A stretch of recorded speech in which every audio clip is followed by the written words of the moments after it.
Derek, you got to join.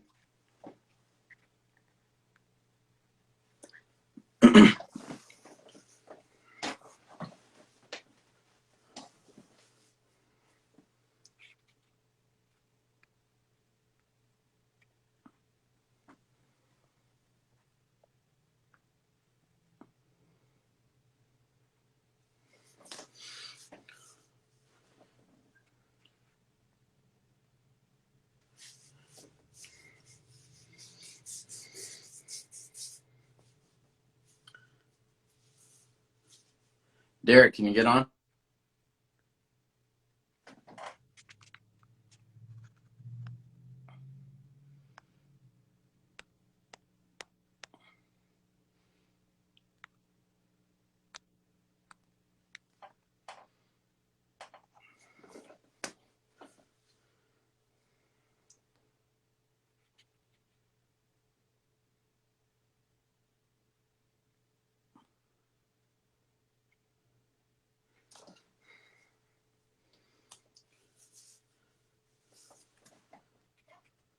All right, Derek.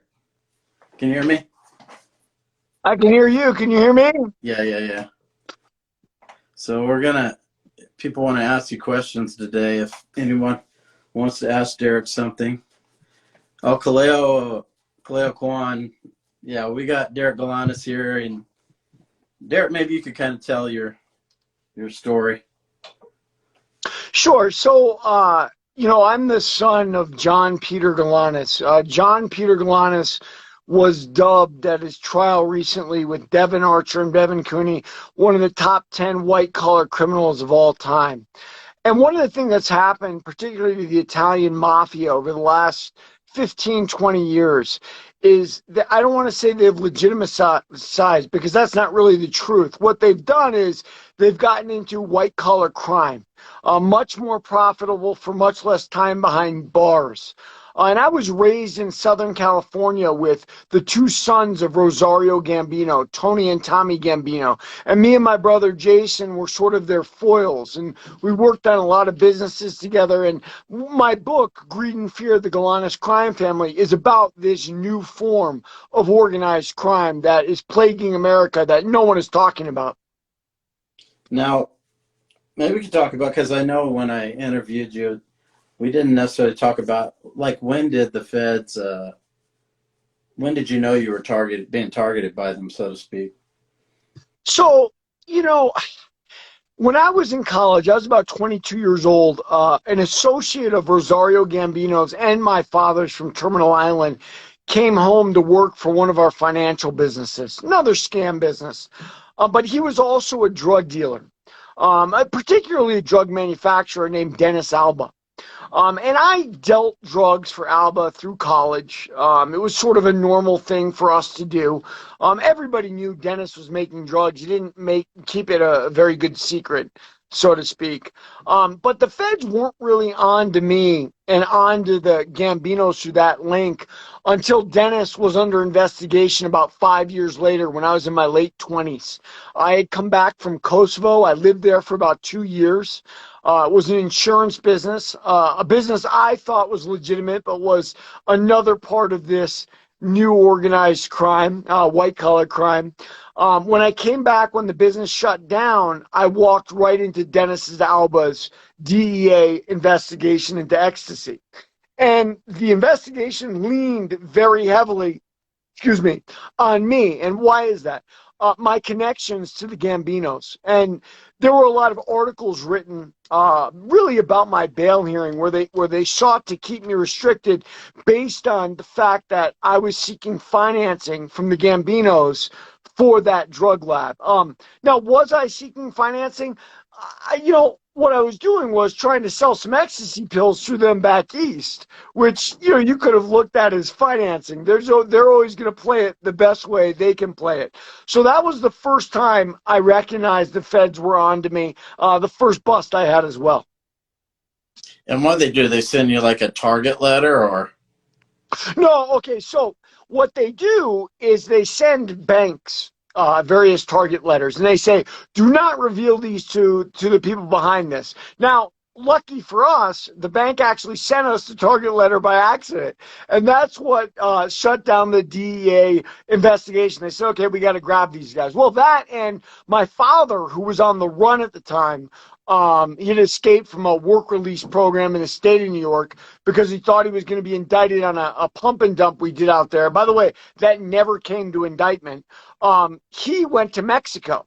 And so the DEA realized, well, these guys now have a target letter. They know something's cooking.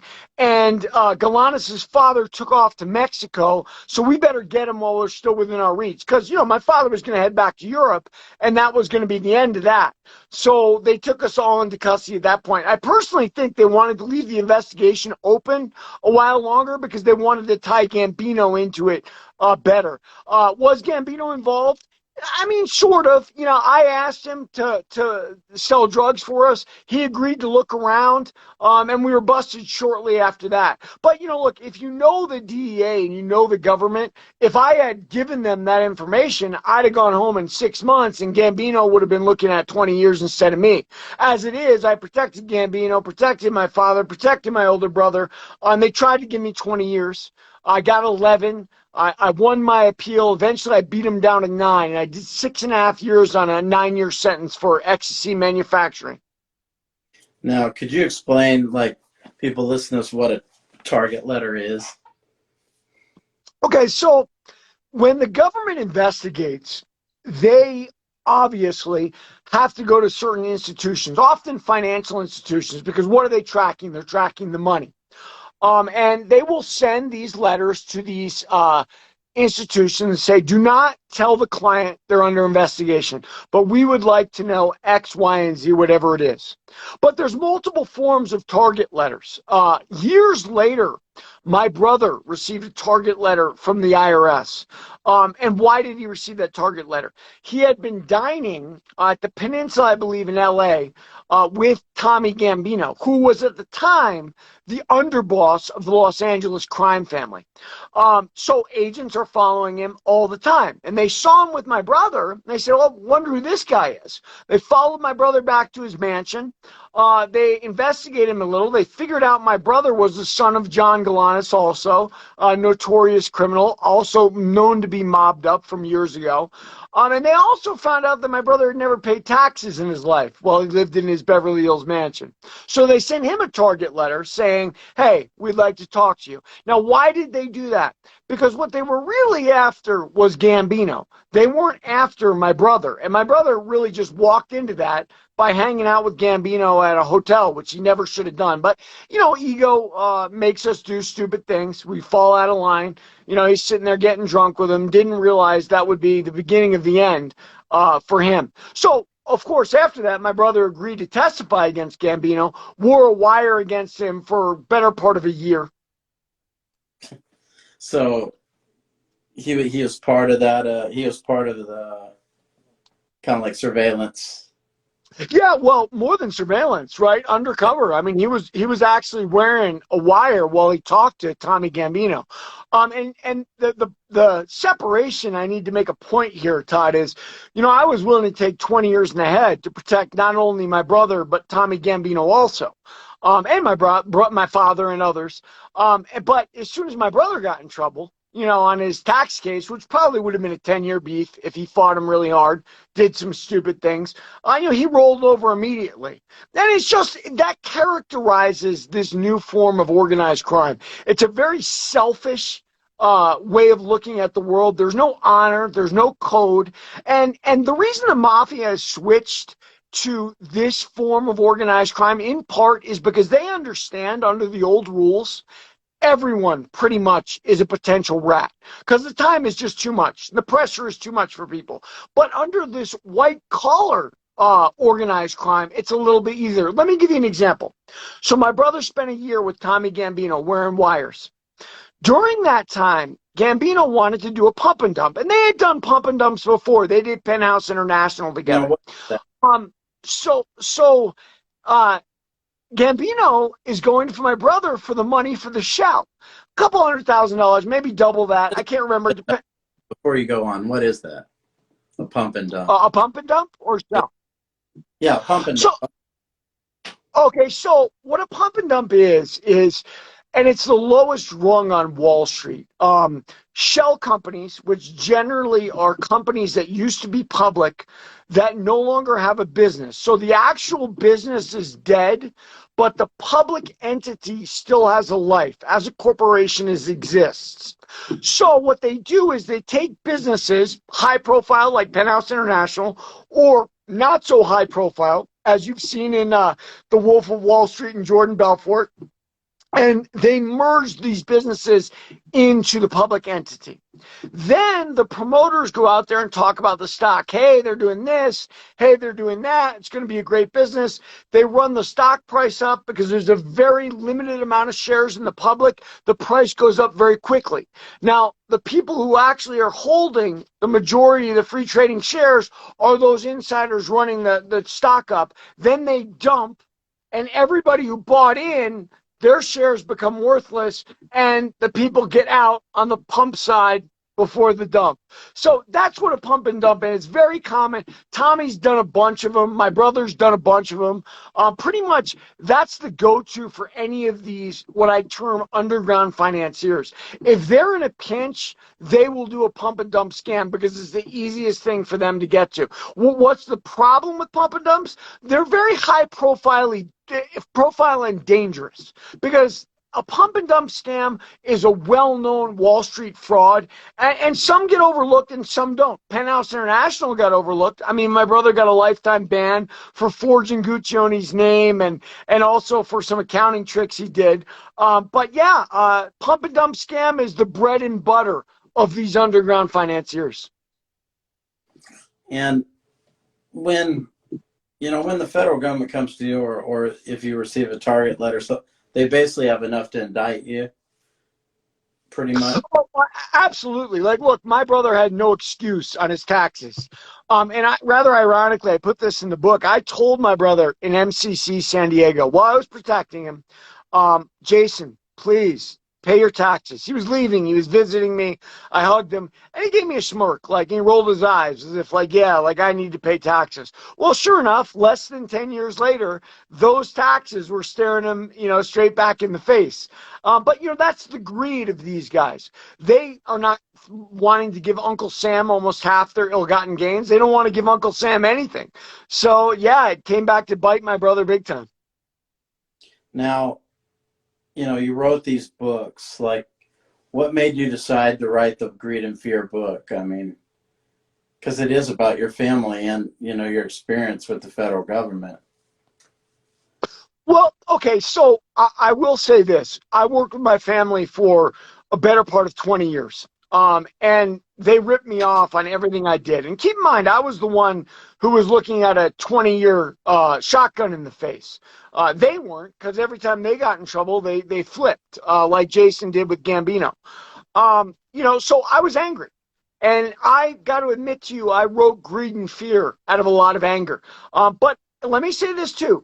Greed and Fear doesn't just expose Jason Galanis, John Galanis, and Tommy Gambino. It exposes the government too. I mean, they did a lot of shady things. I mean, one of the things they did when they were trying to get me to roll on Tommy on the drug case, they invaded my mom's house and they made a tacit death. Well, tacit's not the right word. They made a death threat. They cut up screens. They put them on the bed. They were trying to get me to think while I was sitting in San Diego MCC that my mom was being threatened by the Gambinos. What they didn't understand is, I knew Tommy. I knew him for a long time. And not to mention, I had been in jail for a year protecting him. So why would I suddenly flip then? I knew it didn't make any sense. And when I really sat down and thought about it, I realized it was them. And how did I realize this? An important fact. The only thing they wanted in that drug case, because they had everything else locked up, was Tommy Gambino. So if Tommy Gambino or his proxies invade my mother's house, don't you think it would be worth investigating or, running some fingerprints or looking into something? They did none of that. Why did they do none of that? Because they did it. They knew. They were just trying to make me roll over on Gambino because they were pretty sure that I was protecting him, and they were right, I was. But look, they were the ones who did that, and they're not held to account. Well, let's imagine a perfect scenario. Let's imagine the San Diego sheriffs caught the DEA in the house. What would happen? Well, what would happen is they'd probably give me a six-month sentence. Say, look, all right, they're investigating, sorry, and they'd squash it. As it is, they don't have to pay the piper at all. I mean, nobody's investigating it. Nobody believes it. They've gotten away with it. And, that's how the DEA behaves. They're much worse than the FBI. They think, and they justify themselves that they're going up against murderers. So they think they can do anything. But what's the reality? The reality is Tommy Gambino's not a murderer. I'm not a murderer. But yet they keep doing the things they used to do, justified by the fact that we're dangerous people. And it's just not so. Now, you recently, how long ago did you get out of incarceration? January 7th, I got out of my second time in federal prison. And you've been on like house arrest basically since then? Yeah, technically, look, I'm still on my sentence, technically. It's something called halfway house where they try to reintegrate you to the society. If you've got a place to go, where luckily I do, they send you to home arrest. So I'm here. I've got an ankle monitor on. They call me periodically. They call me right before the show, which is lucky so we won't be interrupted. But yeah. And then don't you have to pay like a fee to be on house arrest?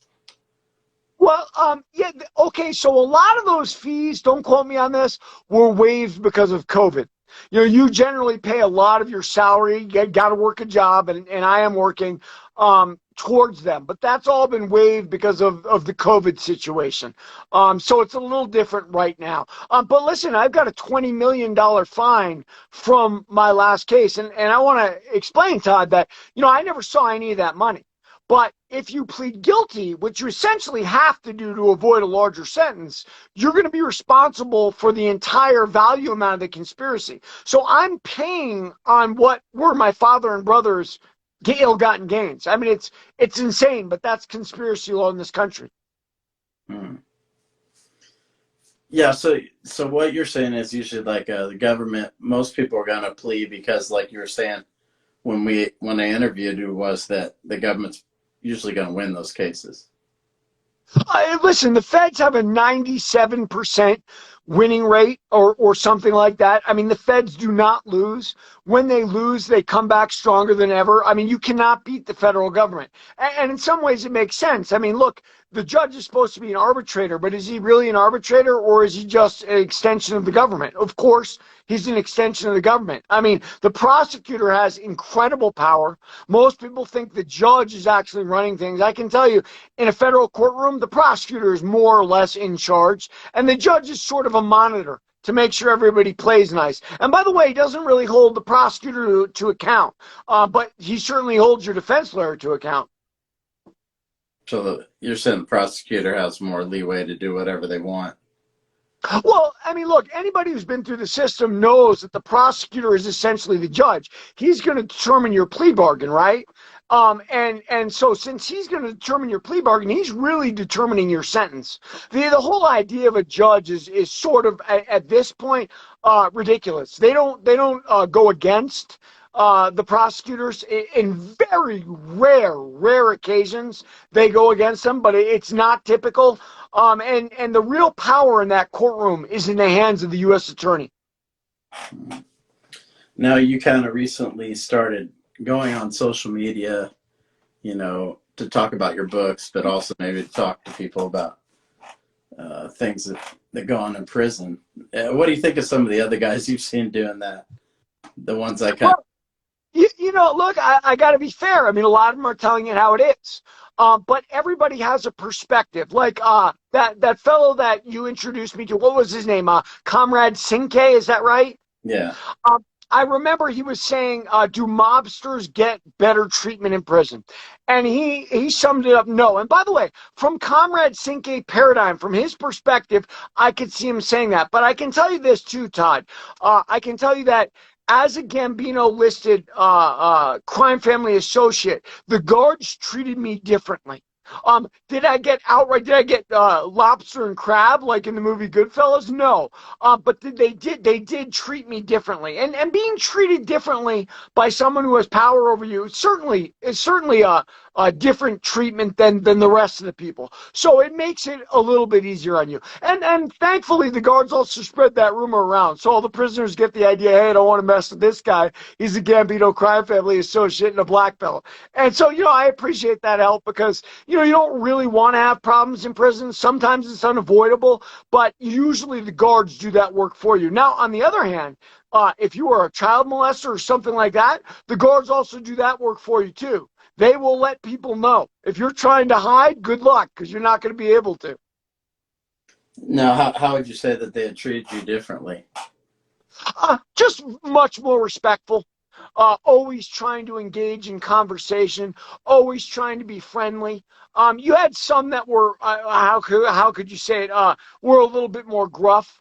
But even in their treatment, you could tell there was a certain amount of respect. And I will tell you this. There is a line you're not supposed to cross in prison. You're not supposed to get friendly with the guards. And I did not. Now, very few people actually follow the rules, just like the rules in life, right? The speeding limits, people ignore them when they want to. So plenty of people talk to guards and have relationships with them and share information. I do not, because I don't believe that they're ever on our side, and I believe you're putting yourself in trouble. I'll give you an example. Any number of times in both my bids, because of that jacket, I'm sure, because it's not because of my looks, female guards were extra friendly with me.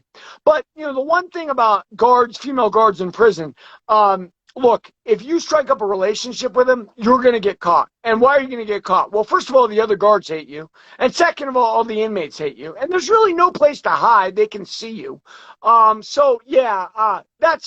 the type of special treatment you get. It's a higher level of respect. Now, Nate, if you have any questions, or the Woke and Bake podcast, if you have any questions, this is Derek Galanis. We're kind of talking about prison life and his previous case, and his books. But, maybe while we're waiting for some questions, you could talk about the martial arts side of what you did. Sure. So, look, after I got finished writing Greed and Fear, I sat down and I had some time left to do, about a couple years. And I was learning Spanish, and now I'm fluent. It helps a lot with the job where I am, so I'm happy about that. But I needed something else to occupy my time.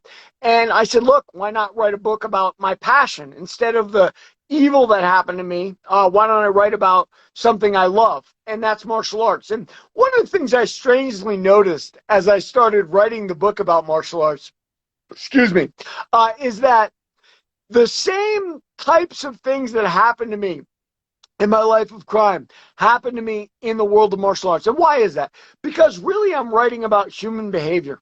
I write about the human condition, what people do. I mean, there are as many underground financiers in the martial arts world, Todd, as there are in the finance world. Everybody's pretending to be somebody they're not. Everybody's hustling somebody else. And it makes sense when you see trainers and promoters and how business goes. So when I got done with Warrior of the Light, which was my martial arts book, I said to myself, wow, this is kind of exactly like Greed and Fear.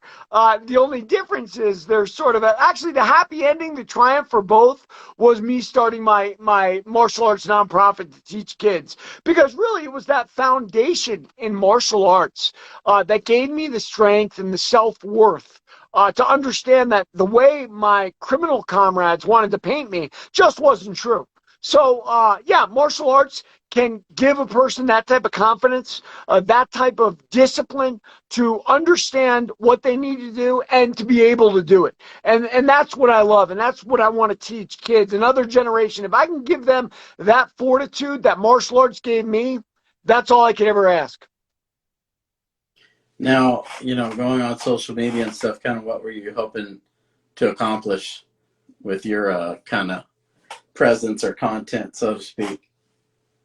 Well, look, number one, I mean, I think, and this is probably what started it, and it went into a much more maybe important thing, but what started it is, look, Hunter Biden was involved with my family on their last scam.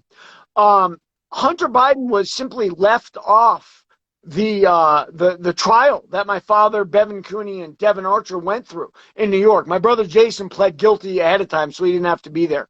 But that's the power that we talked about earlier of the prosecutor. The prosecutors can simply decide who's to be charged and who's not. Now, Hunter Biden, if he was a normal person, would have been charged in that case. I mean, I wrote the Wall Street Journal in October of 2019 to talk about that oversight. And they ignored my letter, but they wrote an article 2 weeks later taken entirely from court records. And 3 separately interested parties let you know Hunter Biden was involved. I think it was Devin Archer's lawyer, the tribal representative that got scammed, and also Hunter Biden's name was in the promotional materials for the scam.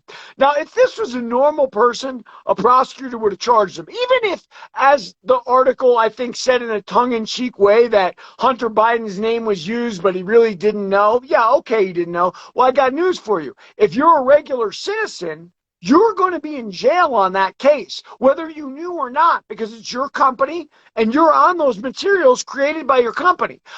So, I started to try to bring publicity to that. Now, one thing interesting about this, Todd, is, look, we can all understand why mainstream media and Joe Biden wouldn't want that out there. But why wouldn't Donald Trump and Rudolph Giuliani want it out there? That's the really confusing thing. And by the way, small world, Rudolph Giuliani was a U.S. attorney who prosecuted my father in 1986 for the crime that sent him away for 27 years.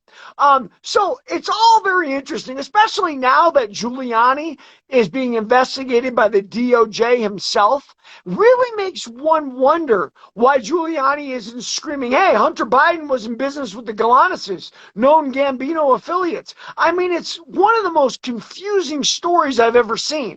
Now, where has that led? Okay, that's the ugly, and that's like how I wrote Greed and Fear out of anger. Honestly, I'd really like to get into announcing MMA. Why shouldn't I? I mean, look, I've been in martial arts my whole life. My base is deeper than most people. I've got a passion for the sport, and I think I can do a better job. I mean, I don't know if you watched the show last night, but between Dominic Cruz and Bisping's egos fighting each other, I think it left a lot to be desired for the viewer. Clearly it's 2 guys who feel very highly about themselves competing for airtime and whatnot. And, that's not what we want to see. We want to see a team talking about a subject we all love and we find fascinating. But look, I get it. Cruz and Bisping are UFC champions. Some of that happened, at least in Bisping's case, from a big push. But that's all part of my book, Warrior of the Light. In fighting, everything is matching. And, I can make a fighter something or I can destroy a very impressive fighter. Now, Michael Bisping did some amazing things in his career, and I take nothing away from him. But, look, when Bisping showed up, he was kind of just a normal brawler. What made him different? He was from England. And the UFC was just starting to get involved in pushing things in England. So they made Ultimate Fighter 3, I believe it was, specifically to showcase Bisping and to make him a champion. And by the way, eventually they did. And through Bisping's grit, I remember early on, Bisping said, yeah, there's jujitsu and there's jujitsu when you're getting punched in the mouth. And why did Bisping say that? He said it because Bisping was no good at jujitsu. But over the course of his career, Bisping learned jiu-jitsu. I think it was a fight with that American Korean. Was it Chang, I think was his last name, where you saw Bisping shrimping off his back and really changing his game. And then what did he go on to do? He beat the best fighter of all time in Anderson Silva. He beat Dan Henderson in a rematch, knocked out Luke Rockhold, who was like the new future champion of the middleweight division, changed the course of history. I mean, incredible career, but his talent level was probably not above high average. Yeah, I mean, I think he could deal with adversity a little bit better than some guys. I think mentally he found a way to deal with things when the deck was stacked against him a little bit, like with the Rockhold fight and things like that. Well, okay, so let me Or it's say a wrong. couple of things about that because it's interesting you bring that up. Um, Bisping maintains, and I understand this because I've had a lot of sparring situations like this myself with Joey, as you know. Um, Bisping says, look, as far as I'm concerned, there were three Rockhold fights because I sparred Rockhold in LA and I beat the crap out of him. Then there was the fight that I lost by knockout. And then the third fight was when I revenged myself. So people, one thing people have realized, people like to say sparring doesn't count. Well, the guys who say sparring doesn't count are the ones who are getting beat up. And Bisping, yeah, adversity was definitely something he overcame, and he did amazing things. But let me say this too: without that push from the company, it'd have been a lot harder to do those amazing things. Yeah, but I think after that Henderson knockout, a lot of guys would have disappeared. And he found a way to continue. And eventually win a belt. You know. Well, let me say something about that, Todd, because I think it's important. Uh, when Henderson knocked Bisping out, and you remember I've sparred with Henderson. When he knocked him out, he was full of testosterone replacement therapy. And look, the way those drugs can affect a person, especially a person like Dan Henderson who has all that power in that body, is just it's something that cannot be fought against. And Bisping lost that fight due to that. Now the drug rules changed. And that probably helped Bisping quite a bit. Daniel Cormier is another example of that. Because he was an Olympic fighter, he didn't have a problem switching to WADA. And who did? Cain Velasquez, his training partner. Cain Velasquez's career essentially ended when the drug testing changed. Now, granted, Dan Anderson's career didn't end, but he certainly was less effective than he was in that fight. Yeah, I mean that's a good point. That's a good point. Now, we can talk about Joey Beltran because I know you're still trying to get that fight. I am. Since I talked to you last, have you talked to anybody? Around? Well, okay, so it's funny you ask that. So Gilbert Melendez hit me up on Instagram last night, the same way we talked on. And Gil, I trained at his gym for years. And I imagine Gil might be a little sore about some of the things I wrote in the book. I talk about his use of performance enhancing drugs, which by the way is not a secret. He got caught. It's not like, I mean, I may be giving the inside story, but the reality is he got flagged on his own. It certainly wasn't me. Look, so I figured he's angry at me. He reached out and said, "Hey, Derek, what's up? You all right, amigo?" And by the way, one of the other things I was pretty hard on Gilbert's cousin Balu in the book, and it's because Balu's just a jerk.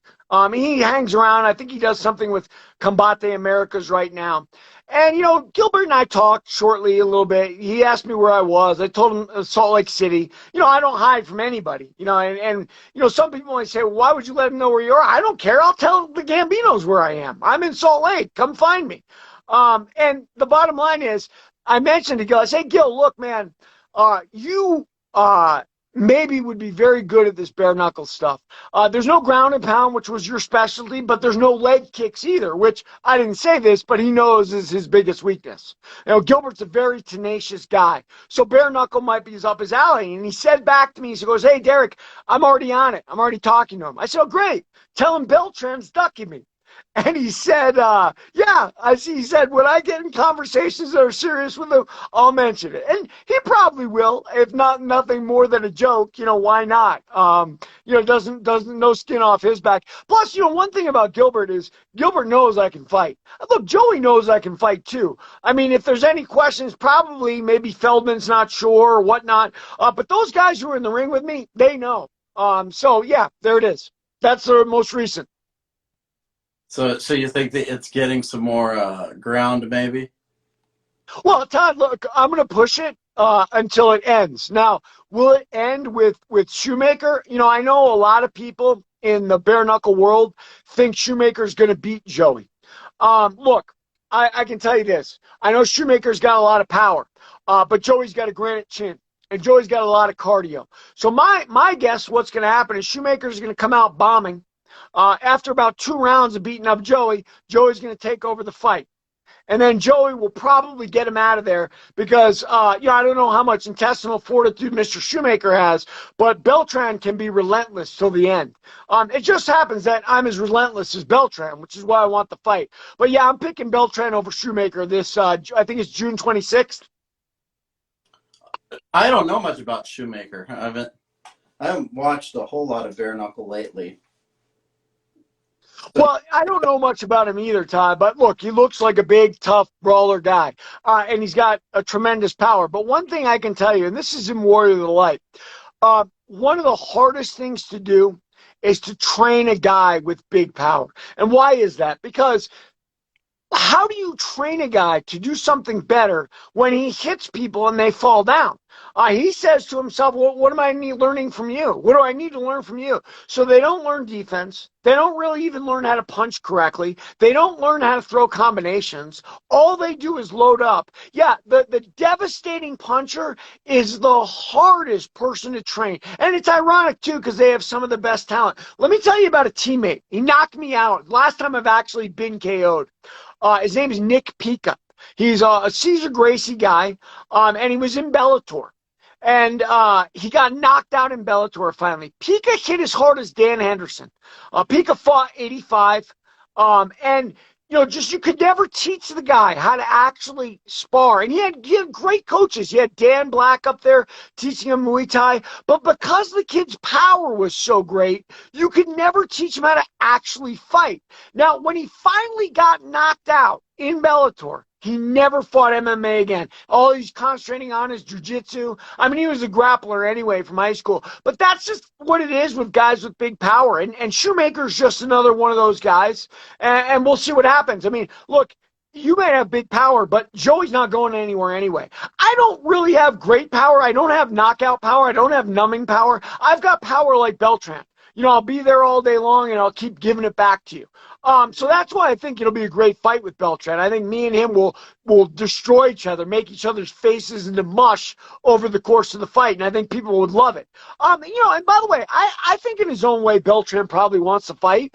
I'm someone he's fought before. He knows. Why wouldn't he want to get in the ring with me instead of a mystery? The mystery's half the battle. The fear of who you're getting in the ring with. You want to talk about Mike Tyson knocking out Michael Spinks in 90 seconds? You can't tell me that was talent. That was simply a matter of Michael Spinks was so petrified of the Tyson promotional machine. But yeah, there it is with Beltran right now. So, where can we?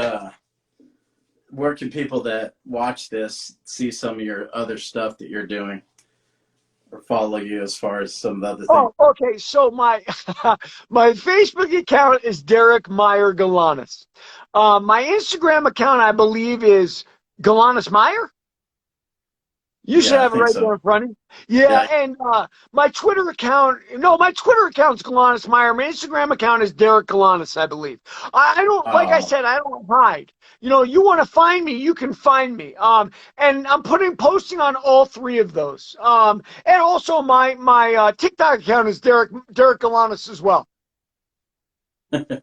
Now, the Jake Paul Floyd Mayweather thing that's happening today, what do you think about that? Well, look, Floyd, especially later in his career, became a master of fighting for the least amount of risk and the most amount of money.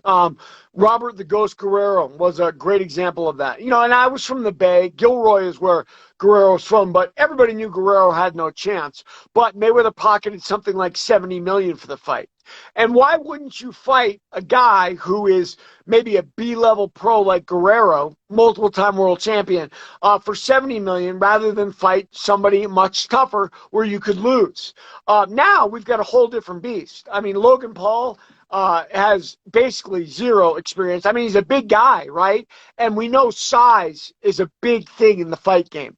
But, look, this is all a setup. We all know what's about to happen. Logan Paul's going to fall down. Brother Jake's going to step in, and Floyd's going to make a bunch of money with Jake Paul, too. Logan and Jake Paul. And, more power to those guys. I mean, look, they're doing it. And, look, they knocked out Ben Askren. He knocked out Nate Robinson, like you said. But Jake Paul's booked to fight Woodley. Do you think that he pulls out of that one? Okay, so good question. I want to call your attention, and I know you're a student of the game, Todd, to a lot of Woodley's fights. Woodley will fight off his back foot. He fights stand up like a wrestler. Like a wrestler who's not really comfortable with it. Now, does he have some power? Yeah, he's got some power for sure. He's knocked some guys out.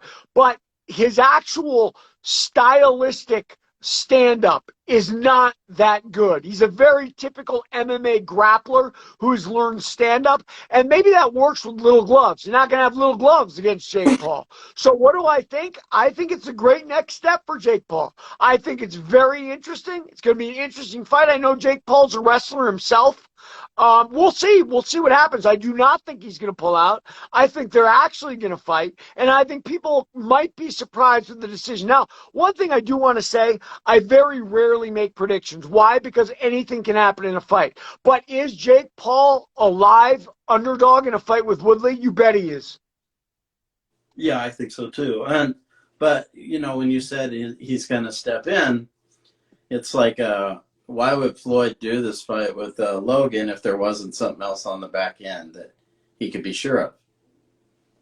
Well, I think, look, like any person, they're going to go for the most amount of money. And right now, Floyd Money Mayweather is probably the most amount of money to step in the ring with anybody. So if, Logan loses tonight, and then Jake suddenly can switch the camera to a fight between him and Floyd over the next few months for multiple millions of dollars, he's certainly not going to go against Woodley. And I want to say something else, too. I mean, look, Woodley's a bigger guy than Floyd.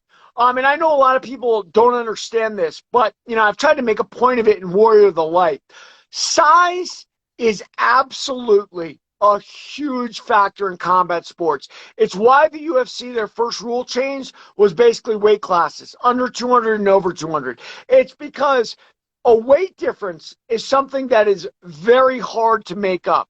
And I may have given this example on your show before, and if I had, please stop me. But I remember Jim Rome was interviewing Terry Norris, the junior middleweight champ. And I guess Pete McNeely, who was fighting Tyson, had disrespected Norris. And Rome told Norris, hey, after you're done defending your title, you can get in there and beat up Pete McNeely too. And Norris kind of laughed, and he said, yeah, maybe with a baseball bat. Now, we all know Pete McNeely was a journeyman. But a journeyman in heavyweight could deal with a 154-pound champion pretty easily. It's not a challenge, actually. And a lot of people can't get that through their head. It's very difficult for them. They see their heroes on TV, and they just can't bring themselves to it. They say, well, isn't McNeely a ham and egger? Yeah, he's a ham and egger at heavyweight. That's just not going to happen the way you think. And by the way, I've had the same thing happen in my life. I mean, I've sparred with a lot of UFC guys, and people say, well, you can't beat him up. I mean, I had one fan at a crowd say that Mighty Mouse could kick my butt. Well, listen, Mighty Mouse does amazing things at 125 pounds, but the only way Mighty Mouse is going to beat me in a cage is with a gun. Yeah, I mean, that's true. And, Terry Norris was a great fighter too, bringing up that name. Terry Norris is a great fighter that has been forgotten. A lot of these great boxers have been forgotten. That's definitely one that, I haven't heard brought up by somebody in a long time. He was a great fighter, Terry Norris. Well, Terry Norris, really an amazing story. Was knocked out cold by Julian Jackson, the Hawk, in the bid for a junior middleweight title. And then came back, won a junior middleweight title, and then basically retired for the fifth time. Sugar Ray Leonard beat him, beat Meldrick Taylor, beat a lot of guys. And for a while, it really looked like Terry Norris was going to be one of the pound-for-pound greats. And he was in line for a money shot against Oscar De La Hoya. Now, what we didn't know behind the scenes was Norris was suffering from some mental problems from fighting. He had taken a lot of shots, and he wasn't the same guy anymore. And what they were trying to do was get him into that fight with Oscar, and they set it up with some guy who he should have beaten easily, and Norris got knocked out in like the 8th round, which was a real shame because the Oscar fight would have punctuated his career and given him a lot of money. Now, if there's a bright side to that with Norris, he won a court case against Don King for stealing the money. I remember when it was going down, the jurors asked for a calculator. And as soon as the jurors asked for a calculator, King settled for like $5 million with Terry because he knew he had lost the case. All he needed to hear was that, and that was it. So Norris not only had an amazing career, he also beat down King in court. Try doing that. Yeah, it's pretty crazy how many great boxers have been kind of forgotten in this day. I mean, I personally like some of this stuff because I think this kind of influencer fighting, it can create a lot of interesting possibilities that maybe boxing couldn't have created. Like De La Hoya versus GSP is very interesting to me. If they could do that fight and maybe another fight on the card, I was thinking maybe Diego Sanchez versus Jake Paul. Because, Sanchez isn't with the UFC anymore. He's a big character, kind of weirdo guy. That would have been a good promotion because they're both out there, especially Sanchez. And I definitely would have watched that. I would have been as interested in that as any UFC card this year. Because I want to see if De La Hoya can figure out a way to compete or even win. I mean, I don't think he'd be a favorite either. Like you said, Woodley's a favorite over Paul. I would assume St. Pierre would be a favorite over De La Hoya. Look, you're getting to my emotions here. I mean, St. Pierre is a Kyoshi Shinkai karate guy. And you can find him on YouTube doing the Boss Eye form, which is the Cobra form. So you're touching my heart talking about St. Pierre. He was a martial artist like I was. Obviously much smarter about the way his career went, and good for him. But then De La Hoya was an incredible boxer in his own right. You're right. I don't know what the fight is now. It's sort of a pick'em. But one thing I do want to say, because you brought it up, the idea of these, I don't know what you call them. Are they celebrity fights or whatever you have? Yeah. What would you call them exactly? The Jake Paul stuff. Influencer fights. How they call them. Okay. So here's the thing, and this is very important, and it's a subject in the book I've talked about, and I think we've talked about it before. Fighting is all matching. Julio Cesar Chavez Jr. Might as well have been an influencer. And what was the influencer? The fact that his father was who he was, right? Had this incredible career. So, all Julio Cesar Chavez Jr., the only difference between him and Jake Paul is Jake Paul's got 3 fights and Julio Cesar Chavez Jr. had like 50. But it's the same thing. They put him before guys they're pretty sure he can beat, and then they let it rip. And it happens. And look, I'm not taking it away from either of them. They won those fights. That's another one, right? Say again. Well, Chavez Jr. is fighting Anderson Silva, so that's another kind of who wins, and you really don't get that a lot in mixed martial arts or boxing anymore. At the highest level, at the championship level fight, there's usually a distinct favorite, usually. There have been some in MMA lately. I think Chandler versus Oliveira was kind of a toss-up. But sure. And there's a distinct favorite, an underdog. But these fights like Paul Woodley, Anderson Silva, Chavez Jr., De La Hoya, GSP, if it happened, these are all fights where you could say, I don't know who's going to win these fights. Yeah, well, Todd, one thing, and I think we gotta point to the biggest one of all of them, is Mayweather versus Conor McGregor. Anybody who really knew the business, meaning someone like me, knew that Conor McGregor had 0 chance in the ring against Mayweather. But the rest of the people don't know. They think, wow, it's a cross-rules matchup, it's a cross-sport matchup. How do we really know? But they don't really understand the boxing level of your typical UFC fighter is not even the top amateur level. And forget about pros. I remember seeing a top 50 pro cut Gilbert Melendez up when Gilbert was Strikeforce champion of the world. Same weight class. He was a junior middle, which was Gilbert's, lightweight at 55. Look, so there can be that big difference. What's the only thing that makes Jake Paul versus Woodley interesting? It's the fact that Woodley really isn't that good a boxer, right? And everything else is kind of like, a toss-up. I think you're going to have a split among people that's almost 50-50, even hardcore people, because Paul's very inexperienced, and Woodley didn't look good in his last few fights. So again, if you're asking someone who's going to win, it's like, I don't know. This guy didn't look good his last few fights. This guy's pretty inexperienced. Same with De La Hoya versus GSP, right? De La Hoya, old. He doesn't have his life together. GSP's going to train for that fight like it's the most important thing in his life. He's always been that way. So can De La Hoya even overcome his own problems and rely on his experience to win the fight or be very competitive? Because I don't think he'd be the favorite. I don't. Well, let's start with Woodley where you started. First of all, it's not that he hasn't looked impressive. Woodley's been getting knocked out like Chuck Liddell. Look bad. Right? Yeah, and that is a real fear, because once you start getting accustomed to getting knocked out, it happens more and more. And we've seen that slide a lot of times.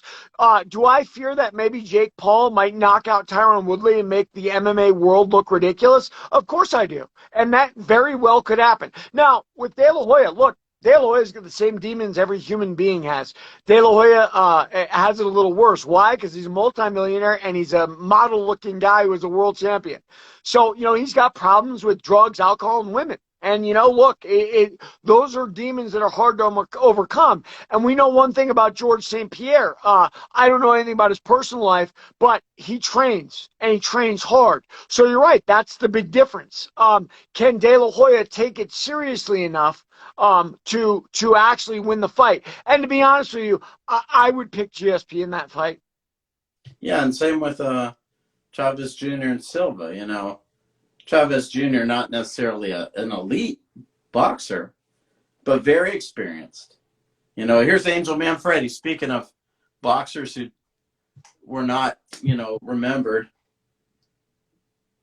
I should bring Angel in here. You remember Angel and Manfredi? He fought a lot. Are you kidding me? Of course I remember Angel. I believe he was from Indiana, if I remember correctly, right? Yeah, Gary, Indiana. Yeah, and he got knocked out by Floyd Mayweather. Second round knockout. They stopped the fight. Yeah, he jumped up. He said, he stopped this fight because he's their boy.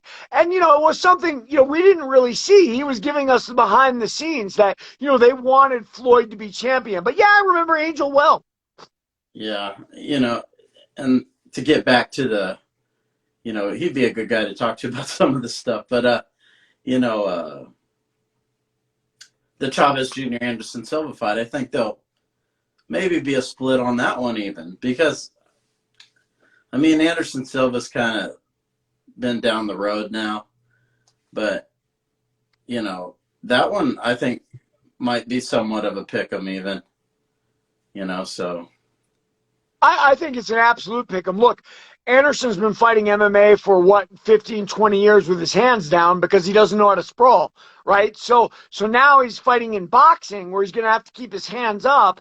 And Chavez Jr. is extremely limited. He fights with his father's style, but at a higher weight in a much uglier form. So, yeah, I think that fight's a pick 'em too. I would be thrilled to see that. You're right. Some of these influencer fights are actually more fun than the real thing.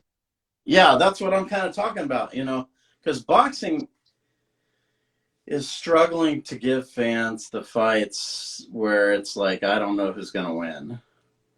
Now, they did that with Lomachenko and who was the guy that he fought that beat him? Teofimo Lopez. Yeah, they were able to kind of create some of that, and the fight did really well.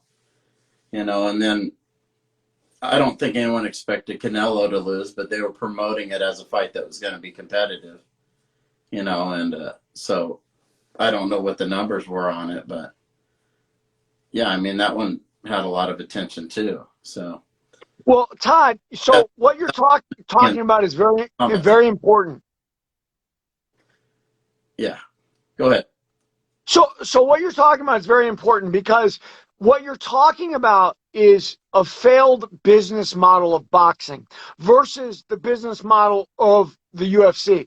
Now, what the UFC has been able to do is not only learn from boxing's failures, but also learn from, other things like professional wrestling. Now, why is it in boxing we have a bunch of setup fights, and then we have fights where one guy's expected to win? Well, it's because the promoter has a guy in mind, right? We all saw how Don King had a conniption in Japan when Buster Douglas upset Mike Tyson. It was because it wasn't just Mike Tyson being upset. It was because Don King's whole career just flashed before his eyes, right? And that's the problem. Now, in the UFC, Dana doesn't really care. I mean, don't get me wrong. He cares, right? He wants Ronda Rousey to win because that's exciting and it's fun for the crowd. But you know what? Even if Ronda Rousey loses, he's going to promote Amanda Nunes next, and it's going to be just fine and continue. But in boxing, it isn't quite like that. In boxing, in fact, to get a shot at the champion, you have to sign away your promotional rights. If you win the title, that the promoter of the champion is now your promoter. What kind of business model is that? I mean, it's literally thievery. I mean, look, boxing has had its own problems for years. The UFC has solved a lot of those. And now, here's the thing. The reason we're getting all these cross-competing bouts is because fighters are recognizing, hey, wait a minute, I can make a lot more money in this cross-competition bout with the rules, the failed business model of boxing. And, that's why these things are taking off. It started with Conor Floyd, and now we've gone into the influencer with Jake Paul, and now we're seeing an explosion of them. But, that's really what it is. This is all stemming from that boxing business model that is flawed. But look, when money's on the line, people are always going to find ways to exploit the situation. And these cross-sport bouts are that type of exploitation. I'm going to make a prediction.